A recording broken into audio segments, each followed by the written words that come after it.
Donc une étoile banale, typique comme le Soleil, brûle à peu près pendant 10 milliards d'années son carburant. Donc le Soleil est en pleine santé puisqu'il est à peu près à la moitié de sa vie. Mais imaginons, dans quelques milliards d'années, eh bien, dans quelques milliards d'années, le Soleil aura essentiellement brûlé ses réserves d'hydrogène dans son centre. Alors il aura transformé cet hydrogène en hélium, et puis après, la température va monter et c'est l'hélium qui va brûler à son tour. Mais du coup, la structure d'ensemble, d'équilibre va changer et le Soleil va se mettre à gonfler, à se dilater, à dilater son enveloppe.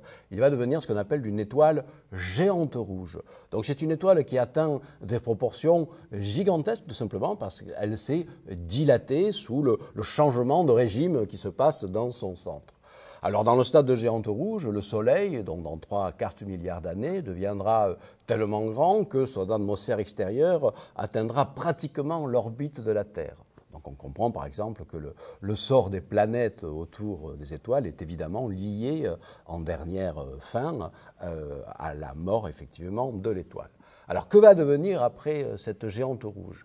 Eh bien, les couches extérieures de l'étoile extraordinairement dilatées vont finir par se diluer lentement dans le système interstellaire en formant ce qu'on appelle une nébuleuse planétaire. Alors ça n'a rien à voir avec les planètes, en fait, c'est un terme historique, mais c'est en fait la nébuleuse de gaz, ce qui était l'atmosphère de l'étoile, qui se dissout lentement dans l'espace. Et qu'est-ce qu'on trouve dans cette nébuleuse de gaz ? Eh bien, on trouve les éléments qui ont été fabriqués par l'étoile. Et les éléments fabriqués par les réactions thermonucléaires, à partir de l'hydrogène et de l'hélium, ce sont essentiellement le carbone et l'oxygène. En tout cas pour les étoiles de type solaire, c'est-à-dire quasiment 90% des étoiles de tout l'univers. Et voilà, ce carbone et cet oxygène vont se retrouver éjectés dans le milieu interstellaire par ces bulles de gaz lentement en expansion. Et ces bulles de gaz vont en général un jour féconder d'autres nuages interstellaires en apportant